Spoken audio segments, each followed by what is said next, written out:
찬송하면서 주님을 찬송하면서 할렐루야 할렐루야 내 앞길 멀고 험해도 나 주님만 따라가리.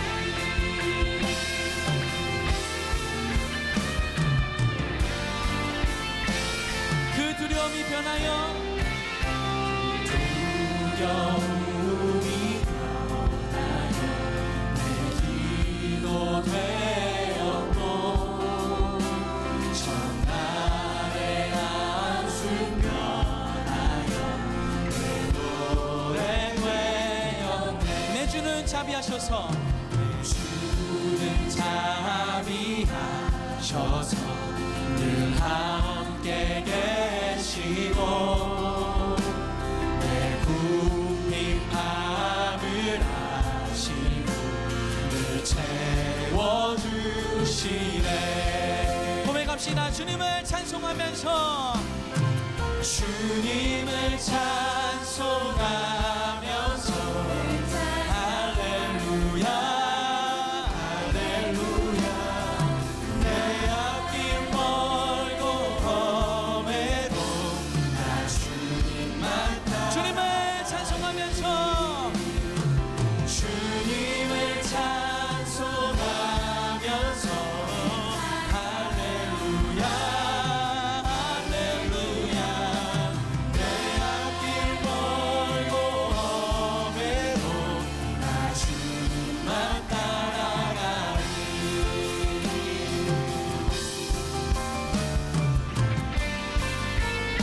내 주와 맺은 언약은 주와 맺은 언약을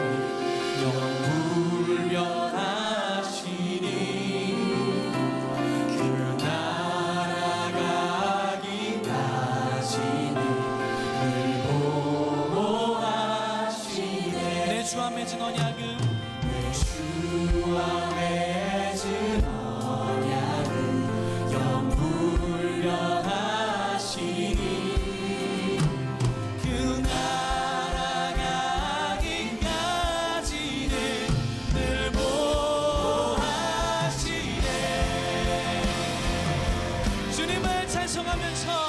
주님을 찬송하면서 할렐루야 할렐루야 내 앞길 멀고 험해도 나 주님만 따라가.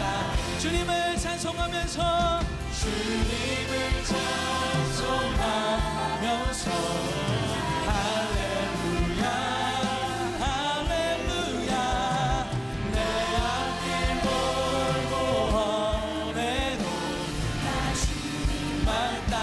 주님을 찬송하면서 할렐루야 주님을 찬송하 주님 내 앞길이 멀고 험해도 주님 나와 동행하시기에 내가 할렐루야 선포하며 이기는 걸 갑니다. 우리 믿음으로 한 번 더 고백합시다.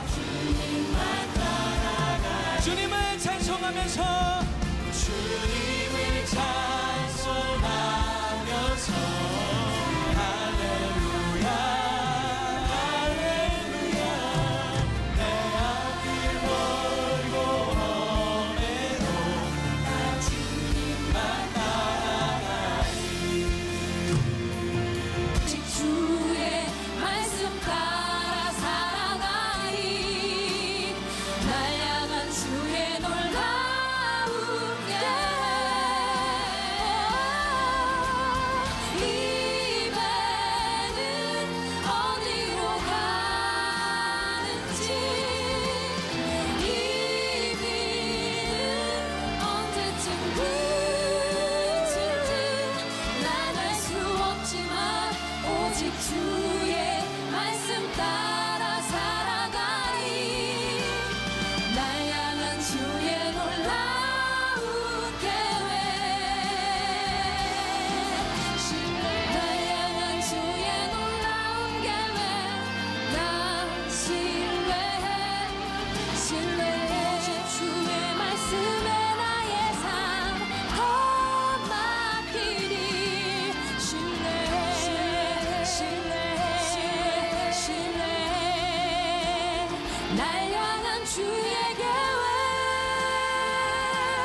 오늘 두려움이라고 하는 단어를 가지고 하나님을 대면한다는 것, 이런 말씀을 나눌 텐데, 오늘 본문 말씀은 이사야서의 말씀이에요. 이사야는 선지자 중에 하나였고요. 이사야가 활동하던 때 이스라엘은 굉장히 어려움을 많이 당했습니다. 고통을 당했어요. 이방 민족에게 침입을 당하고 나라가 망하는 그런 아픔을 당했습니다. 그런데 오늘 이사야서에 보니까 뭐라고 시작하냐면, 너희는 여호와를 만날 만한 때에 찾으라, 가까이 계실 때에 그를 부르라. 조금만 깊이 한번 묵상을 해보세요. 이사야가 이스라엘 사람들에게 하나님을 찾으라, 하나님을 부르라, 이런 것을 보니까 우리가 뭘 유추할 수 있어요? 그들이 하나님을 찾지도 하나님을 부르지도 않은 거예요. 어쩌면 그들의 인생의 위기 가운데서 가장 어려운 시간을 지나갈 때 왜 그들은 하나님을 찾지도 부르지도 않았을까? 두려움 때문이죠. 왜냐하면 그들이 당하는 고통이 그들의 죄로 인하여 당하는 고통이라는 것을 알고 있었기 때문에 하나님을 찾지도 하나님을 부르지도 않았습니다. 그들의 모습을 보니 하나님 앞에 선다는 것이 너무 두려웠기 때문에 그들은 하나님을 찾지도 부르지도 않았어요. 이사야 6장으로 이렇게 가보면, 이사야가 하나님 앞에 불림을 받는, 소위 말하는 이사야의 소명장이 이사야 6장입니다. 하나님이 이사야를 부르셔서 쓰시기로 작정하셨을 때 이사야가 이렇게 말을 합니다. 6장 5절에 보니까, 그때 내가 말하되 화로다, 나여 망하게 되었도다. 나는 입술이 부정한 사람이요 입술이 부정한 백성 중에 거주하면서 만군의 여호와이신 왕을 배웠음이로다. 이사야가 하나님을 처음 만났을 때 그가 말한 것이 뭐냐면, 화로다, 나로 망하게 되었도다. 다른 말로 표현하면, 쉽게 얘기하면 내가 죽게 되었다, 이런 말입니다. 거룩하신 하나님 앞에 예언자로 쓰임받을 이사야도 하나님 앞에 섰을 때 두려워서 나는 죽게 되었다, 이렇게 말을 하고 있어요. 또 누가복음 5장에 보면 우리가 잘 아는 예수님의 제자 중에 수제자였던 베드로가 예수님을 처음 만나는 장면이 나옵니다. 베드로가 이렇게 물고기를 잡고 있을 때 밤새도록 그물질을 냈지만 잡지 못했을 때 예수님을 만나게 되었어요. 그가 예수님을 만나고 너무 기뻐서, 주님 반가워요, 할렐루야, 주님 감사해요, 이랬죠. 이럴 때는 되게 아닌 겁니다. 이랬죠. 아니요. 베드로가 예수님을 만나고 처음으로 한 이야기가 뭐냐면, 주여 나를 떠나소서, 나는 죄인이로소이다 라고 말을 합니다.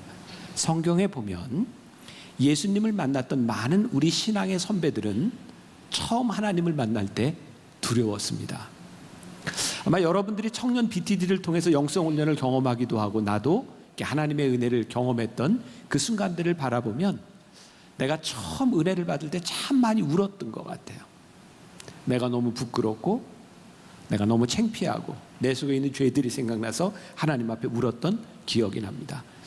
누구든 하나님 앞에 서는 것은 두려운 일입니다. 그럼에도 불구하고 우리들이 두려움으로 하나님을 대면하여 만나야 한다라고 하는 것은 오늘 본문 말씀 7절에 나와 있는 하나님의 약속 때문입니다. 7절에 뭐라고 되어 있어요? 악인은 그의 길을, 불의한 자는 그의 생각을 버리고 여호와께로 돌아오라. 그리하면 그가 긍휼히 여기시리라. 우리 하나님께로 돌아오라. 그가 너그럽게 용서하시리라.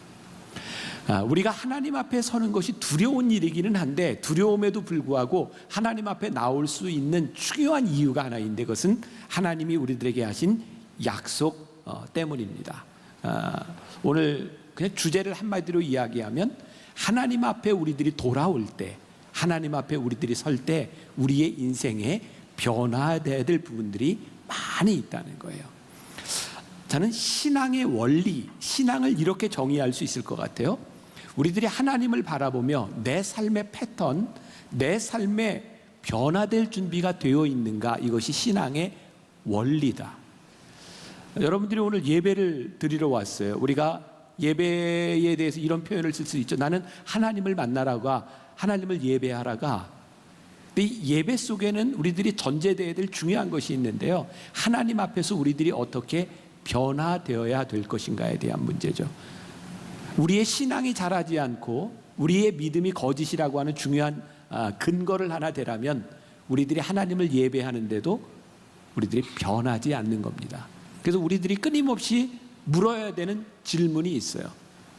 나는 하나님을 만나고 나는 하나님을 예배하면 나의 인생은 어떻게 바뀌어가고 있는가?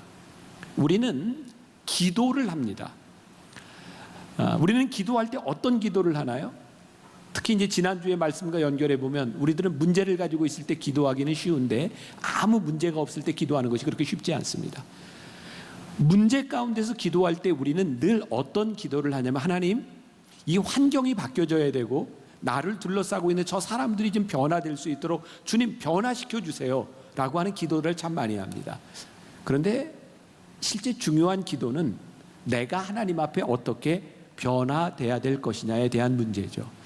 내가 지금까지 살아왔던 삶의 패턴이 어떻게 변화될 것이며 내 속에 있는 잘못된 습관들이 어떻게 변화될 것이고 내가 어떻게 변화될 것이냐에 대한 문제인데, 보통 우리 하나님을 믿는 사람들 가운데, 교회를 나오는 사람들 가운데도 하나님을 믿으면서 변화되는 것에 대한 두려움이 참 많습니다.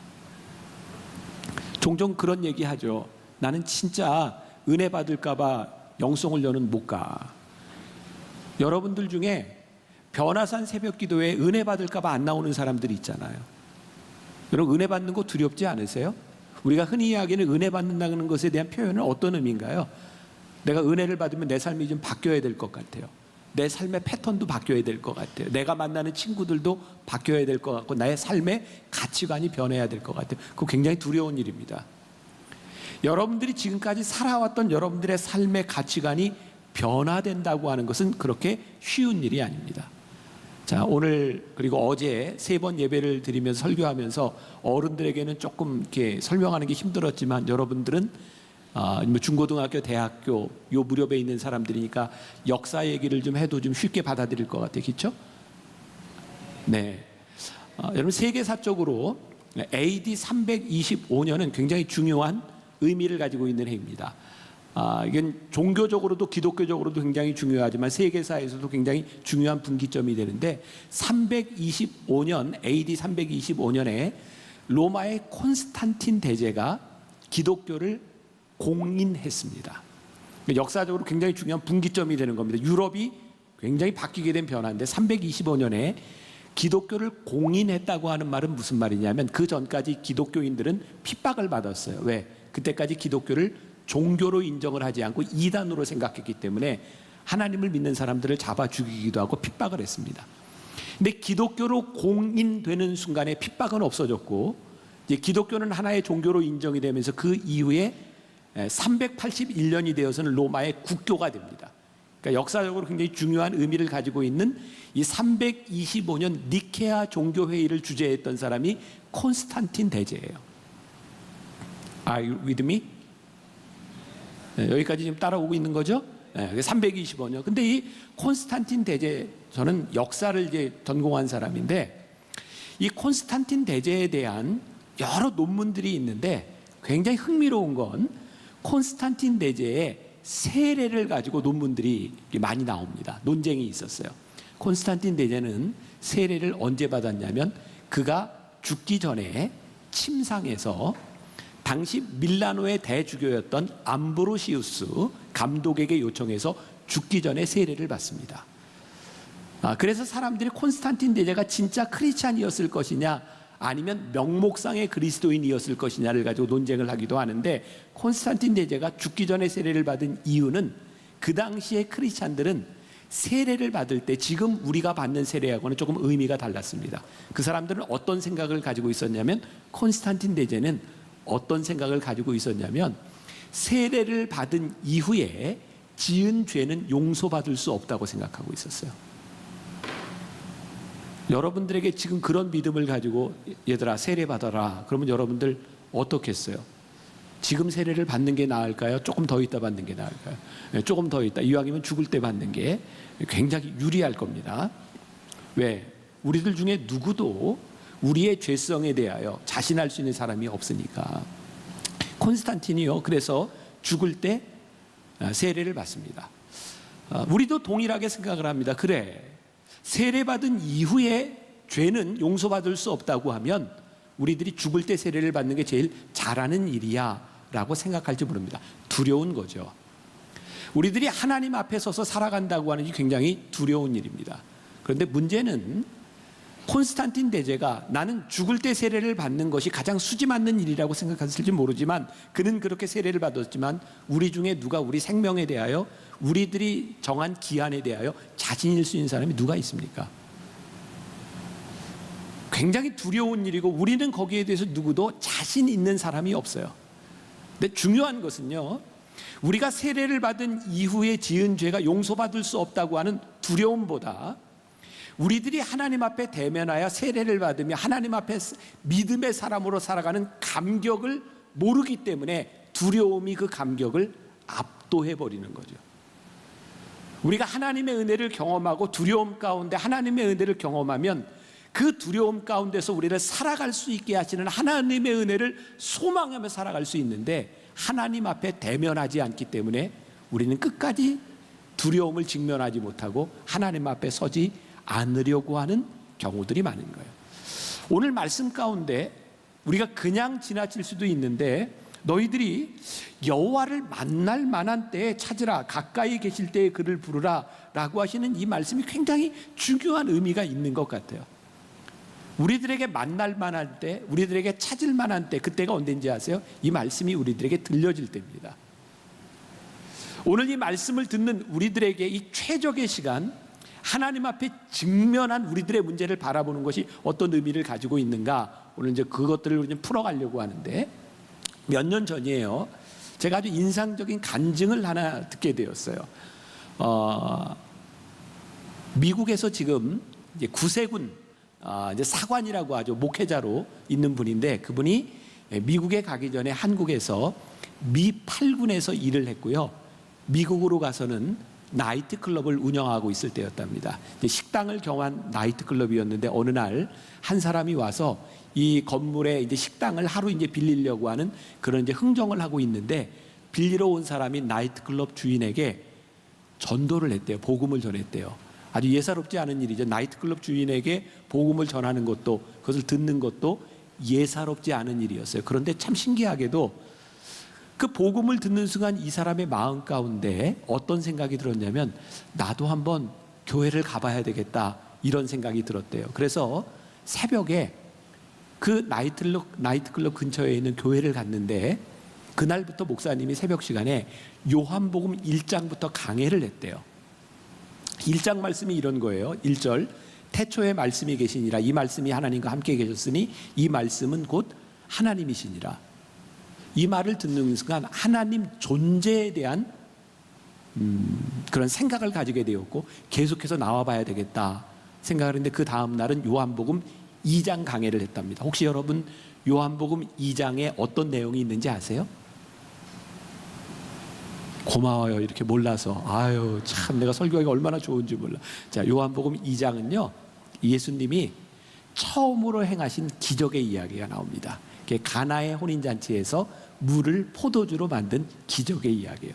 나이트클럽 주인이 2장의 강해를 듣는 순간 너무 흥미로운 거예요. 나이트클럽 주인에게 물이 술로 변했다는 건 굉장한 이야기였습니다.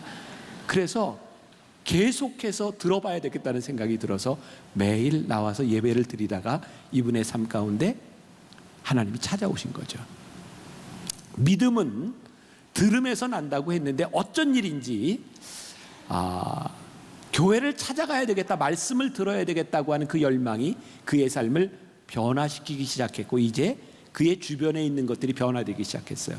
이대로 살아가서는 안 되겠다, 이대로는 안 되겠다고 생각하면서 나이트클럽을 운영하면서 벽에 급기야 성경 구절을 써놓기 시작했고요. 나이트클럽을 신앙적으로 운영하면서 종업원들이 떠나가기 시작하고 거기에 동조하는 사람들만 남았고요. 급기야 그 나이트클럽의 이름을 Jesus 나이트클럽이라고 바꿨다고 합니다. 그리고 그의 인생은 변화되었고 그가 이제 목회자가 되어 하는 간증을 듣게 되었어요. 하나님을 대면한다고 하는 것은 참 두려운 일입니다. 특히 나이트클럽을 운영하는 사람에게 하나님을 대면한다고 하는 것이 결코 쉬운 일이 아니었을 것 같아요. 그런데 그가 하나님의 말씀을 들으며 그의 삶이 변화되기 시작했고 두려움 가운데 그의 환경이 변화되기 시작했어요. 제가 오늘 말씀을 준비하면서 노래를 하나 떠올리게 되었는데 우리 가족들이 늘 설교 시간에 절대로 노래하지 말라고 굉장히 불안하다고 해서 가능하면 안 부르려고 했는데 이 찬양의 가사가 너무 좋아서 제가 그냥 한번 부르려고 그래요. 그러니까 너무 불안해하지 말고 가사를 생각하면서 한번 들어보세요.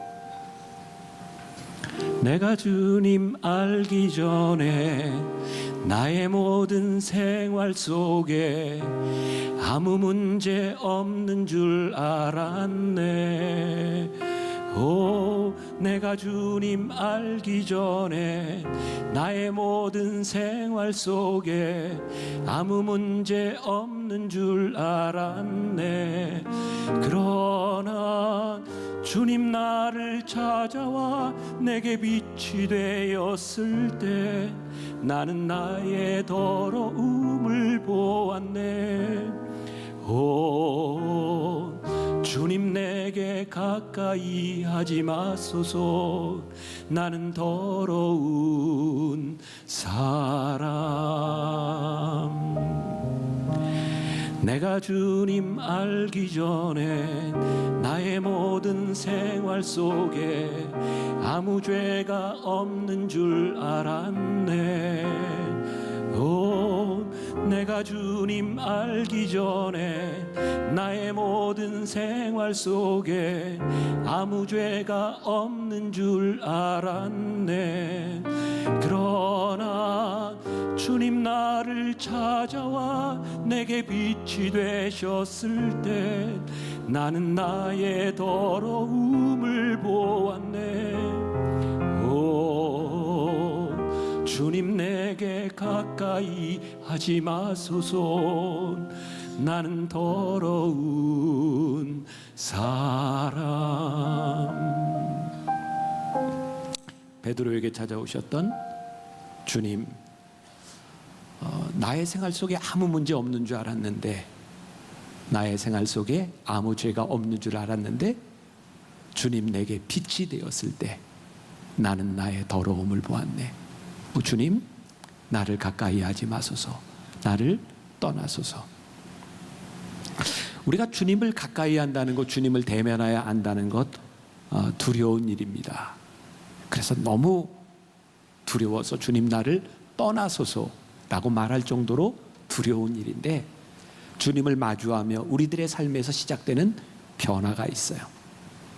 저는 그 변화가 굉장한 축복이라고 생각합니다. 두려움이 우리들에게 축복이 되는 거죠. 오늘 본문 말씀 가운데 보니까 이렇게 표현이 되어 있어요. 8절과 9절. 이는 내 생각이 너희의 생각과 다르며 내 길은 너희의 길과 다름이니라. 여호와의 말씀이니라. 이는 하늘이 땅보다 높음같이 내 길은 너희의 길보다 높으며 내 생각은 너희의 생각보다 높으니라. 하나님께서 말씀하시는데 내 생각은 너희의 생각과 달라, 내 길은 너희의 길과 달라. 한 가지 분명한 것이 있는데, 다르다고 하는데 포인트가 있는 것이 아니라 하나님의 생각이 우리의 생각보다 깊고 높다는 거예요. 두려움 가운데서 이 하나님을 우리들이 마주 대하게 될 때 비로소 우리들의 삶에 어떤 변화가 오냐면, 나의 생각보다 깊고 높은 하나님을 따라가야 되겠다고 하는 믿음의 결단이 생기기 시작하죠. 그래서 하나님과 동행하는 삶이 시작이 돼요. 나도 이제 나이가 들어가니까 이제 젊은 목회자들이 나를 찾아와서 이런 얘기를 종종 해요. 목사님, 목회에 대해서 얘기를 해주세요. 목사님, 저에게 멘토가 되어주세요. 또 우리 교인들 가운데는 나에게 찾아와서 이렇게 상담을 요청하는 경우도 있어요. 그런데 다 그런 건 아니지만 종종 어떤 사람들은 나에게 목사님 목회에 대해서 코칭을 해주세요. 그러면서 나에게 쭉 얘기를 시작하는데 자기 얘기만 해요. 가만히 들어보면 또 그게 자기 자랑이에요. 그럼 제가 듣다가 속으로 그래. 그래, 네 맘대로 해라. 여러분, 그런 생각이 들지 않아요? 오늘 우리 하나님을 믿는다고 찾아왔어요. 하나님의 생각, 하나님의 뜻, 내가 알고 싶다고 예배하고 있어요. 그런데 우리의 모습을 보니 우리는 우리 얘기만 또 계속하고, 우리는 하나님께 무언가 요구만 하고 하나님의 생각에 나를 비추어 보려고도 하지 않고 우리는 그렇게 내 얘기를 하다가요, 우리의 삶에 변화가 일어나지 않는 거죠. 우리의 생각이 하나님의 생각이 우리의 생각보다 훨씬 깊고 높다고 우리들이 인정한다면 그때 비로소 우리들에게서 묵상이 시작되지 않을까요? 하나님의 뜻을 알아야 되지 않을까요? 하나님의 뜻대로 살아가려고 하는 결단들이 우리들에게 일어나지 않을까요? 하나님과의 교제, 두려운 마음으로 하나님 앞에 설 때 저는 그것을 긍정적인 두려움이라고 생각하는데, 두려운 마음으로 하나님을 보면 우리들에게 어떤 마음이 생기냐면 경외심이 생겨요.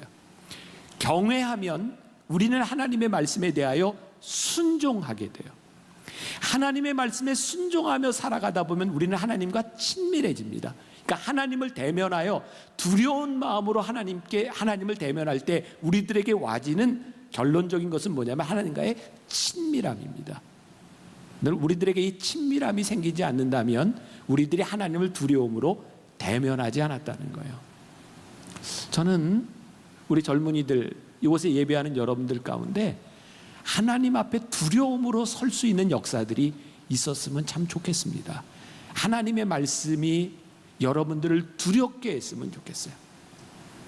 제가 어른 예배 때는 얘기를 안 했는데 벌써 한 2, 3년 됐어요. 우리 교회에 한 젊은 부부가 우리 교회에 이제 등록을 하게 됐는데, 우리가 한두 달에 한 번씩 새로 등록하는 사람들과 새가족 애찬을 해요. 근데 애찬을 하는데 참 인상적인 얘기를 들었어요. 젊은 부부가 분당으로 이사를 와서 어느 교회를 다닐까 이렇게 이제 고민하고 여러 교회를 다녀봤대요. 여기 있는 여러분들도 되게 비슷할 것 같아요. 분당에 이사 오면 되게 들르는 코스가 좀 있죠. 교회 쇼핑 몇 군데가 있어요. 그리고 들러보고 어떤 사람은 만나교회로 오고 어떤 사람은 분당 우리 교회로 가고 어떤 사람은 선한목자교회로 가기도 하고 요즘 아마 요 세 개를 제일 많이 이렇게 도는 것 같아요.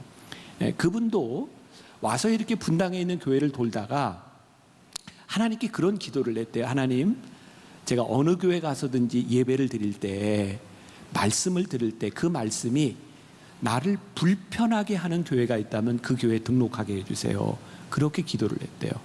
근데 어느 날 이렇게 만나교회 와서 예배를 드리는데 설교를 듣는데 그렇게 마음이 불편하더래요. 그래서 이 교회 등록해야 되겠다. 그래서 이제 등록을 하고 새가족 애찬에 나온 거예요. 그분의 이야기를 들으면서 내가 참 너무너무 귀한 이야기라고 생각을 했거든요. 우리는 그동안 은혜를 받는 것을 이렇게 생각했던 것 같아요. 오늘 여러분들 설교를 들으면서 어쩌면 목사님의 설교가 내 생각하고 똑같아. 너무너무 좋아. 그러면 우리는 은혜를 받았다고 생각할 때가 참 많았는데, 조금 더 깊이 생각해 보면 진정한 은혜는 하나님의 말씀이 우리를 불편하게 할 때, 그 말씀으로 인하여 내가 괴로울 때, 그리고 그 말씀 앞에 내가 깨어질 때, 그것이 진정한 은혜인데, 우리는 하나님의 말씀을, 우리는 은혜를 내 마음에 드는 것으로 착각할 때가 참 많았던 것 같아요. 저는 여러분들에게 그런 또 믿음의 권면을 드리고 싶어요. 여러분들이 말씀을 들을 때 그 말씀이 우리들에게 불편해지는 은혜가 있었으면 좋겠다. 그 불편함으로 인하여 우리들의 삶이 변화되는 역사가 있었으면 좋겠다. 예를 들어볼까요? 여러분들 학창시절 지난 지 얼마 안 됐으니까 학교를 다닐 때 어떤 때는 선생님을 보는 것이 즐거울 때가 있고 선생님을 보는 게 안 즐거울 때가 있죠. 우리 세대는 학교 다닐 때 진짜 많이 맞았어요. 왜 이렇게 때렸나 몰라. 선생님들이 왜 그렇게 좀 조금 과하게 이야기한다면 정말 너무 잔인하게 때렸던 것 같아요. 우리 중학교 시절에는 시험을 보고 나면 틀린 개수대로 맞았어요. 그러니까 이게 중간고사, 기말고사 한 10대 과목 시험을 보면 옛날에는 과목 수도 굉장히 많았어요. 무지하게 맞는 거예요. 나도 좀 맞았겠죠. 그런데 시험을 잘 보면 선생님을 별로 피해갈 필요가 없어요. 그리고 어느 날 시험을 잘 보면 선생님이 나를 좀 알아봐 줬으면 좋겠잖아요. 근데 시험을 못 보면 내가 당해야 될, 받아야 될 그 매 때문에 두려워요. 그래서 피하죠. 근데 아무리 두려워도 그 시간은 지나가야 자유함을 얻는 겁니다. 우리 만나교회에는 여러분들이 생각하면 나한테 만나교회 담임 목사님 너무 잔인하다 이런 생각이 들 정도의 일이 있는데 그 일을 이야기해 줄까요 말까요? 그렇게 원하면 또 내가 해야죠. 네. 자, 우리 교회는요 1년에 한 번씩 모든 목사님들이 시험을 봐요. 알아요 혹시? 우리 교회 목사님들 다 시험 보는 거. 그 시험이 뭐냐면 1년에 한 번씩 보는 사랑지수 테스트예요. 그래서 동산을 맡은 목사님들, 우리 청년 공동체 목사님은 여러분들 청년들을 다 알아야 돼요. 그리고 교육 목사님은 교사들에 대해서 자기가 맡고 있는 학생들에 대해서 다 알아야 되는데 사랑지수 테스트를 어떻게 보냐면 그냥 이제 공부하라고 하고 시험 볼 때 내가 한 30명 정도를 그냥 무작위로 뽑아서 이름을 주면 그 이름에 대하여 기도 제목과 가족 사항을 적는 거예요. 그런데 우리 교회 목사님 하나가 맡고 있는 가구가 몇 가구쯤 될 것 같아요? 550가구 정도 평균 맡고 있어요. 550가구면 가족들까지 포함해서 한 2,000명 정도를 혼자 맡고 있어요. 웬만한 큰 교회죠. 그런데 시험을 보는데 어떻게 봐요? 그냥 이름만 내가 그냥 30명 뽑아주고 그냥 쓰는 겁니다. 지난번 시험에 우리 10명 교구 목사님들 시험 봤는데 7명이 만점을 받았어요. 지금 여러분들 마음속에 만점 못 받은 세 사람은 누굴까? 막 지금 막 이런 생각이 들지 않아요? 그 세 사람 누구지? 네.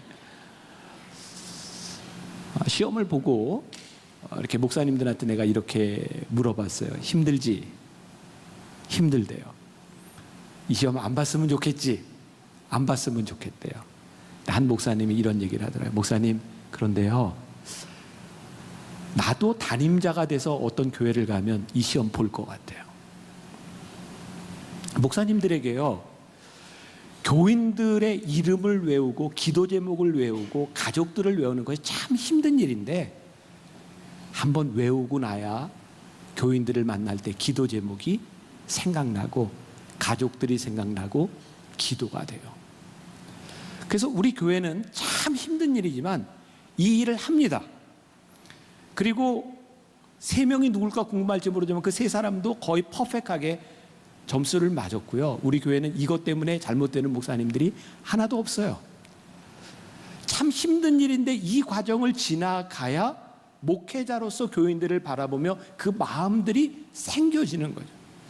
우리의 인생에 하나님을 진지하게 대면하지 아니하고 하나님 앞에 우리의 문제와 우리의 죄를 대면하지 아니하고 우리들이 신앙생활을 제대로 할 수 없어요. 하나님 앞에 우리들이 서봐야 우리들의 모습들이 보여지고 우리들이 고쳐야 될 것이 무엇인지를 깨닫게 돼요. 저는 시험을 보고 나서 혹은 이제 우리 부목사님들은 다 나보다 후배잖아요. 그러면 부목사님들이 설교할 때 내가 이렇게 듣고 있다가 이렇게 메모를 해요. 그리고 설교가 끝나고 나면 이렇게 내 방으로 오라 그래서 이런 이야기를 해요. 뭐 내용에 관한 건 본인의 몫이지만 나는 이 설교를 오래 한 사람이니까 이렇게 뭐 손의 제스처라든지 억양에 대한 문제라든지 발음에 대한 문제라든지 이런 것들을 내가 이렇게 코칭을 해줘요. 여러분들이 듣기에도 내 발음이 참 좋지 않아요? 이건 자랑이 아니에요. 팩트지. 그런데 왜 그러냐면 나는 오랜 동안 발음 연습을 참 많이 했어요. 그리고 뭐 이제 우리 청년 예배니까 시간에 제한받지 않아도 참 좋다. 그래서 내가 우리 이제 전도사님이나 부목사님들 이렇게 발음에 대한 이야기를 하면서 이런 걸 시켜봐요. 검찰청 철창살. 그거 해보세요. 되나? 이제 검찰청 철창살. 잘 돼요? 잘 된다고 얘기를 검찰청 철창살. 근데 내가 이렇게 설교 준비를 하면서 억양에 대한 준비를 하면서 깨달은 게 있어요. 뭐냐면 우리나라 말도 영어보다 더 악센트가 중요하더라고요. 그래서 말을 할 때 클리어하게 발음을 하려면 앞부분에 악센트를 줘야 발음이 클리어해져요. 검찰청 철창살. 그네를 타듯이 말을 하면 말이 정확하게 들려요. 여러분들은 의식하지 못하지만 제가 설교를 할 때 늘 중요하게 생각하는 부분에는 악센트를 줘서 얘기합니다. 일반적으로 목사님들이 이야기할 때 나처럼 이야기하지 않아요. 나름대로 이런 준비들을 통해서 이렇게 왔기 때문에 후배 목회자들에게 코칭을 합니다. 그런데요, 이렇게 코칭을 하는데 듣고 고치면 그 다음 코칭이 들어가는데요, 듣지 않으면 더 이상 얘기하지 않습니다. 고쳐지지 않는 사람과는 관계도 끊어지기 때문에 그 말을 듣는 사람들에게 코칭하고 관계가 만들어지는 거예요. 여러분, 하나님과의 관계가요, 우리들이 부족한 모습을 가지고 하나님을 대면하는 것이 참 두려운 일인데, 하나님 앞에 코칭을 받기 시작하고 우리들의 삶의 변화가 일어나기 시작할 때 하나님과의 친밀한 관계들이 이루어지는 거예요. 왜? 하나님은 인격적이시니까. 하나님이 우리를 인격적으로 대하시는데 우리들이 비인격적으로 하나님을 대하면 하나님과 우리 사이의 관계가 없어지는 거예요. 그래서 우리들이 하나님을 대면하고 말씀을 대면하면서, 하나님, 이 말씀 가운데 제가 이렇게 변화되겠습니다, 우리들의 삶이 변화되기 시작할 때 지속적인 친밀함과 코칭이 이어져 가는 거예요. 그러니까 하나님을 두려움으로 대면한다는 것은 굉장히 우리의 신앙의 구체적이고 중요한 이야기예요. 여러분, 창세기 3장에 아담과 하와가 하나님께 범죄하고 난 이후의 이야기가 나옵니다. 그들이 하나님께 불순종하고 죄를 짓고 난 다음에 하나님께서 그들을 찾으셨어요.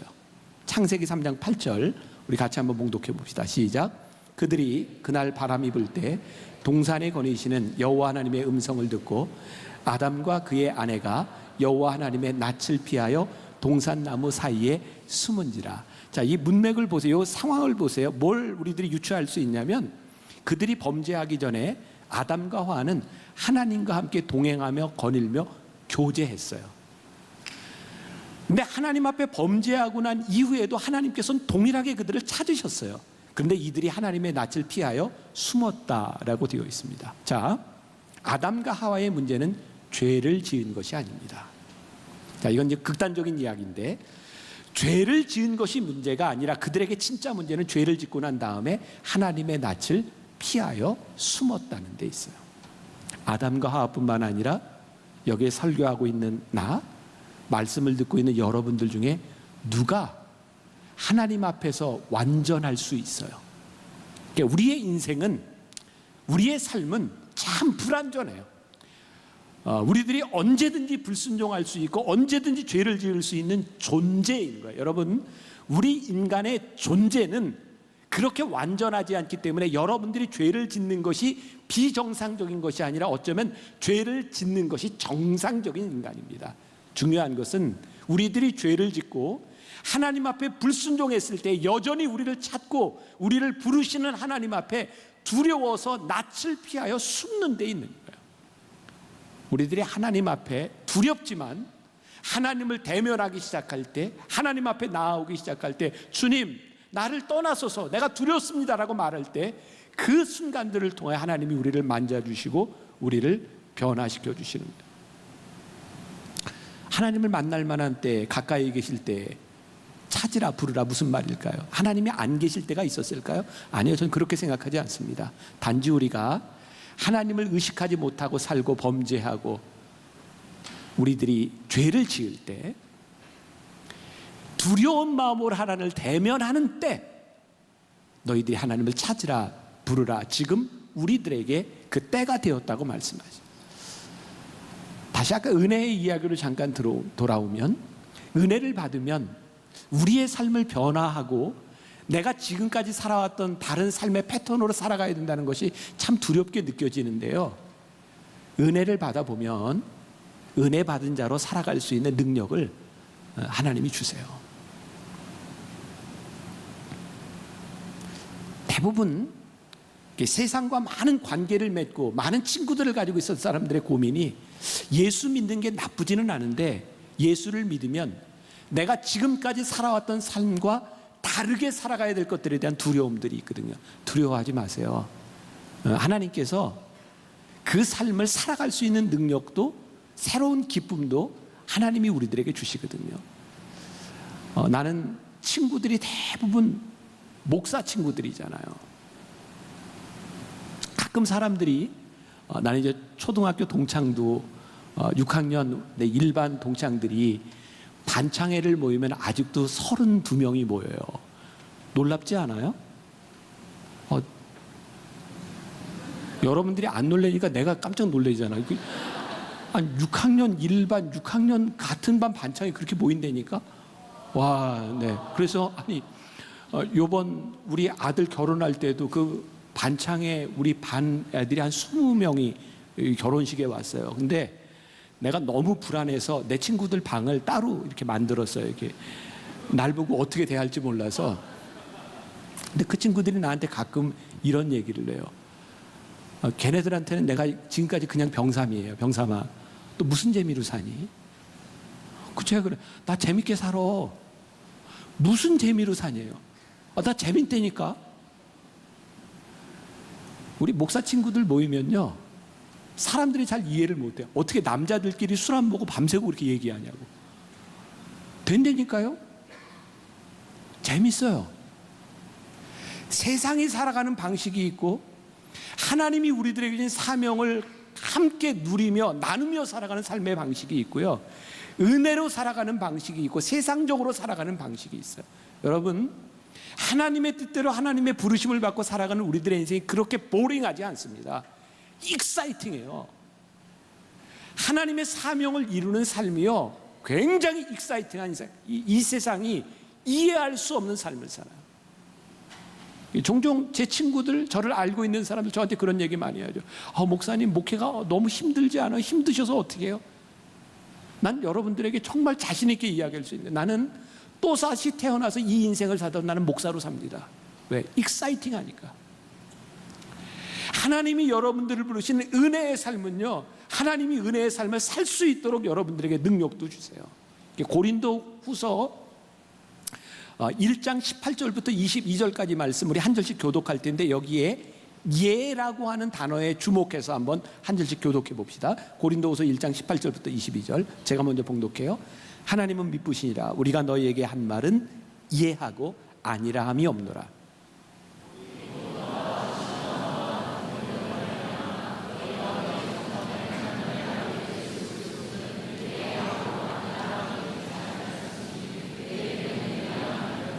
하나님의 약속은 얼마든지 그리스도 안에서 예가 되니 그런즉 그로 말미암아 우리가 아멘하여 하나님께 영광을 돌리게 되느니라.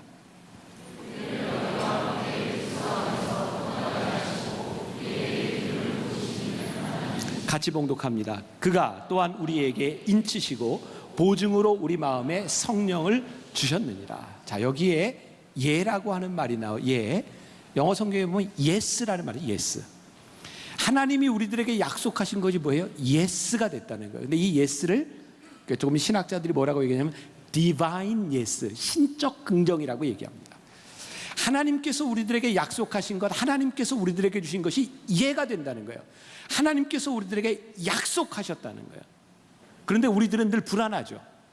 진짜 하나님이 약속하셨으면 이게 약속대로 이루어질까? 그래서 오늘 여기 고린도후서 1장 말씀해 보니까 보증으로 우리들에게 뭐라고 표현이 되어 있냐면 인치시고 보증으로 우리 마음에 성령을 주셨느니라. 여기에서 보증으로 주셨다는 이 보증이 헬라어의 아라본이라고 하는 말인데, 이 보증은 어떤 의미를 가지고 있냐면, 요즘은 우리나라도 전세가 아니라 월세를 많이 살잖아요. 지금 월세 사는 사람도 많이 있을 텐데, 월세를 내고 살겠다고 하는데 집주인이 그냥 월세만 내라고 하지 않고 뭐를 내라고 해요? 보증금을 내라고 합니다. 왜냐하면 월세를 못 내서 몇 달이 지나가면 주인이 손해를 보니까 그거를 다 이렇게 보증할 수 있는 보증금을 내야 월세를 주고 집을 빌려주는 거죠. 우리가 차를 살 때, 활부로 할 때 먼저 보증금을 걸어야 활부를 주지 그냥 주지 않습니다. 이게 아라본 보증으로 주시는 거예요. 무슨 얘기냐면 하나님께서 우리들의 삶을 인정하셨다, 긍정하셨다라고 하는데 우리들의 힘으로 할 수 있는 게 아니니까 의심이 가니까, 내가 할 수 있다고 하는 하나님이 우리의 인생을 붙잡아 주시고 긍정하신다고 하는 것을 보증하기 위해서 우리들에게 성령을 보내주셨으니, 인치시고 보증으로 성령으로 너희들에게 보내주셨으니 디바인 예스, 너희들이 염려하지 말고 너희들이 살아가라고 하는 거예요. 그러니까 우리는 우리의 능력으로 사는 사람이 아닙니다. 우리의 힘으로 하나님 앞에 두려움을 이길 수 있다고 이야기하는 것이 아니라 성령께서 우리를 보증하고 계시니 너희가 이길 수 있다고 말씀하십니다. 93년도에 내가 미국에 첫 유학을 갔어요. 93년도에 안 태어난 사람도 있죠. 93년도 나는 여기 토플 시험만 보고 미국에 갔는데 그 당시에는 진짜 우리나라에 영어 잘하는 사람 별로 없었어요. 그러니까 내가 토플 굉장히 좋은 성적을 받고 갔어요. 여러분들이 뭐 찾아볼 건 아니니까 상당히 좋은 점수를 받고 이제 대학원으로 갔는데 내가 8월에 미국에 가서요. 9월부터 이제 수업을 들어야 되니까 그냥 이렇게 토플 시험만 보고 입학 허가서를 받아서 이제 미국에 간 거예요. 진짜 토플 괜찮은 성적 받고 갔는데 영어가 하나도 안 들리더라고요. 한국에서는 영어를 배울 때 한국 사람들에게 알아듣게 얘기를 해줬는데 미국에 가니까 아무도 나한테 알아듣게 얘기를 안 해주더라고요.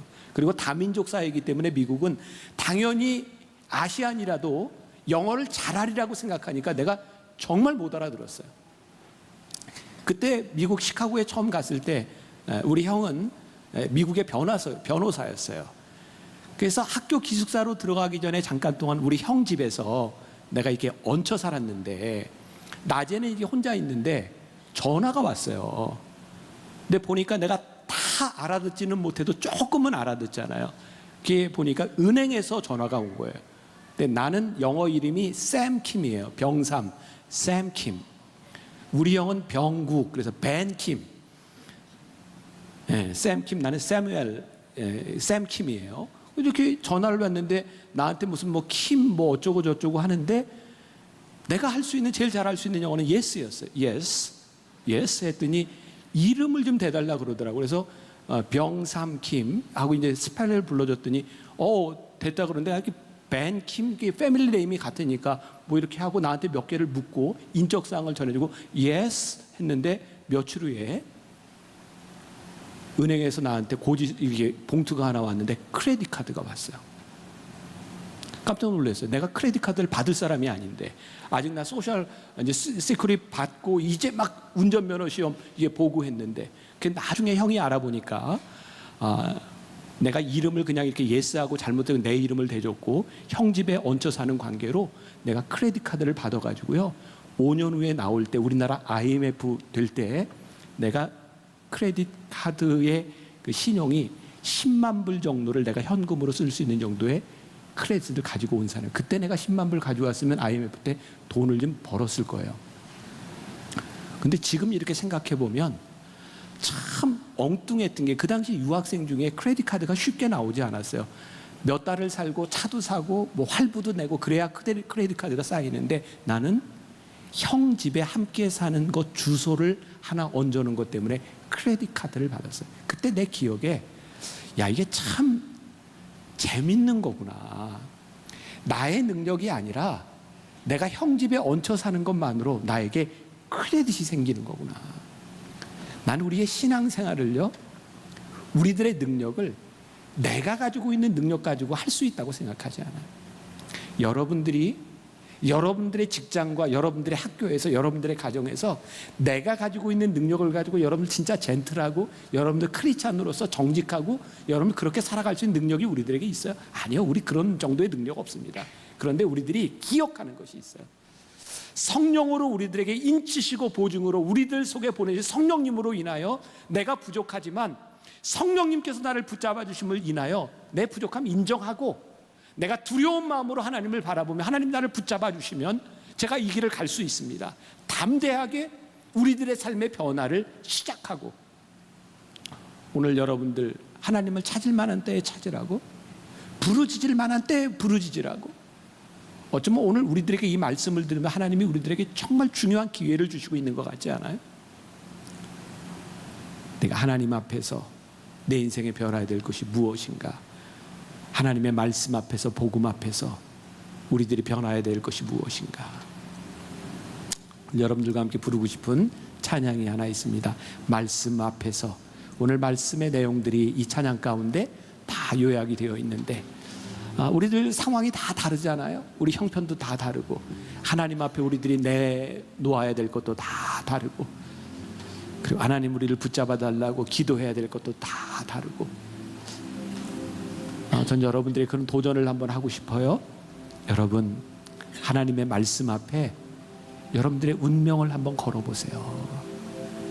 하나님의 말씀 앞에 생명을 한번 걸어보세요. 하나님께 붙잡힌 바 되어 살아가는 인생이 참 익사이팅합니다.